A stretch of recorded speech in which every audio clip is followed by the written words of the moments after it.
To the Spark Research YouTube channel. This is Dr. V. Chandra, Assistant Professor in the Department of ECE, and this is another part of this series, Analog and Digital Communication. And in this session, we are going to take the questions which has asked in GATE 2017, particularly from first two units.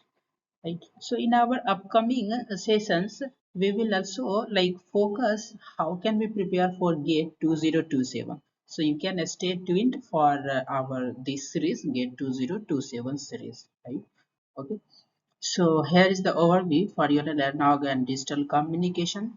That is the the why it is very important for your GATE, not only 2027 for all the GATE series.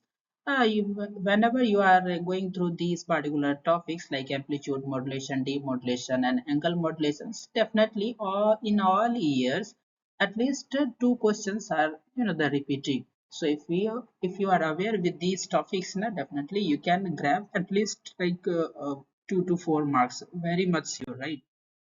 And very easy topics as well. Okay, so let's take the questions. So the unmodulated carrier power in an AM transmitter is 5 kilowatt, right? This carrier is modulated by a sinusoidal modulating signal. The maximum percentage of modulation is 50%, right? If it is reduced to 40%, then the maximum unmodulated carrier power that can be used without overloading the transmitter is, right? So in this question, what are the quantities are given? So initially, first of all, this question belongs to the AM transmitter, and the carrier power is given. Whenever AM transmitter means amplitude modulated type of wave, where if it is pure amplitude modulation, then what will happen? It will have the carrier power along with the both sidebands, right? So carrier power is given 5 kilowatt, and it is telling the carrier power is modulated by a sinusoidal modulating signal, right? And modulation index is given 50%. And now if the the modulating carrier power is reduced, then what will then can be used without overloading the transmitter, right? So the what will be the maximum of unmodulated carrier power? That is the question. How can we solve? So only one equation is enough to solve this, that is the total power. So total power is your carrier power and plus the sideband powers, right? So as per answer key, your answer should be in the range of 5.12 to 19 to 5.23. So let's see the solution. So as in our questions, we have the same that this is your carrier, right? So carrier signals is varying according to the amplitude of the message signal. So this is the modulating wave, right?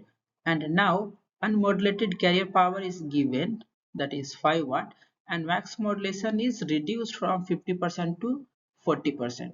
So initially we will find out the total power, that it will be equal to the 5.6 to 5 using the same formula, and then we'll reduce the power, like reduce the modulation index, and then we'll check what is the power, right?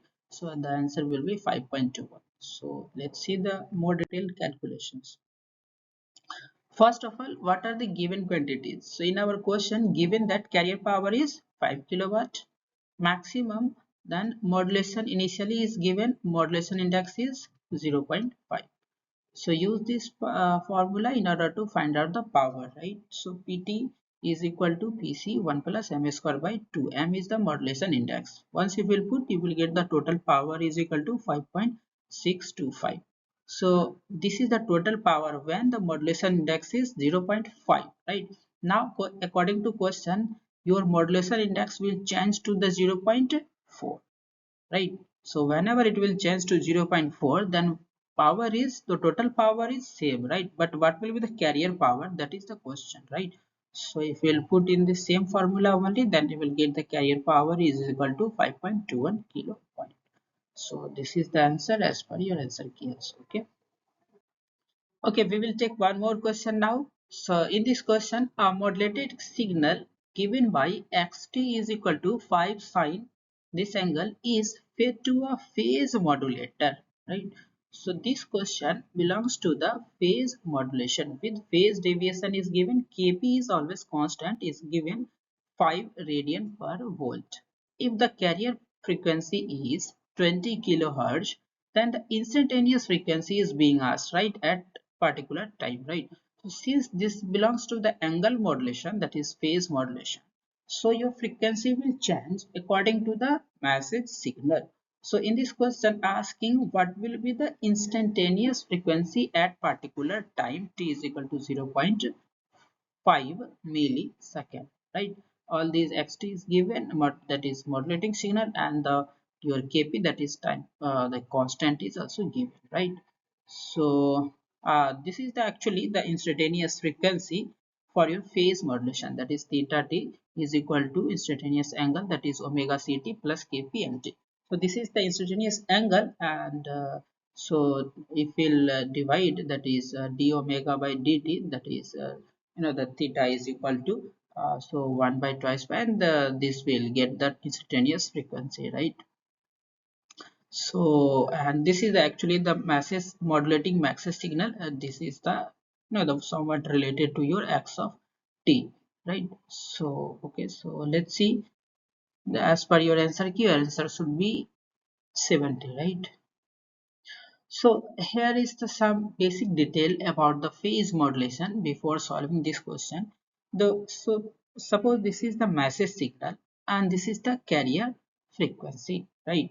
So carrier frequency, if we'll see here, this is the modulating signal, and the carrier frequency is varying here with respect to the message signal. Here message amplitude is high, so frequency is the initially high, and frequency here it is very low, and then again increasing. So we have to find the frequency, this frequency fi, instantaneous frequency. Since frequency is changing, so we have to find a frequency at some instant t is equal to given 5 milliseconds now. Okay, so that is the question. So the this is the actually way to find out your instantaneous frequency. So here we'll use this equation and we'll find out, right? So let's see. So here, whenever we are talking about the instantaneous frequency, so this is your, the expression for your x of t, and instantaneous frequency, that is d theta by dt. So here we'll get fc, that is the twice pi also, because this is your omega c. So twice pi f is equal to omega c. So f instantaneous can be written as fc plus kp divided by twice pi and dx over by dt, right? So now question, according to question, kp is given, that is 5, and fc is also given, that is carrier frequency is some megahertz, I think 2 megahertz. So our objective is to find the value of dx divided by dt, right? So xt is given, now we have to find dx by dt at particular time t is also given, right? So how can we find this dx by dt? So let's the make it short. So first we can write angle, that is phi t, that is this quantity. So angle is this quantity, and then xt we can write 5 sine and this overall total quantity, right? So this is the small expression, so that we can get the dx by dt very easily, right? So this angle is your phi of t. Clear? Now in order to find xt, what to do? We have to get the value of sine phi t, right? So phi t is one of the challenge right here. So how can we find? So dx by dt is our objective now. So dx by dt is equal to phi cos and phi t, we can also write here, and d phi by dt. So from this expression we can get this one. And now here, what are the major problems? Major problem is that we will get the value of d phi by dt, right? So how can we get the d phi by dt? So phi of t is your angle, this angle. So let's take the differentiation of this angle, so that will be equal to the you can differentiate it, so you will get this term. And after differentiating, sin pi is, since sin pi is 0, so you will get the this term will 0 and this term will remain. So d phi by dt will be this term only, that is 4 pi 10 to the power 3, right? Now we got the value of d phi by dt, but still we have to get the dx by dt, right?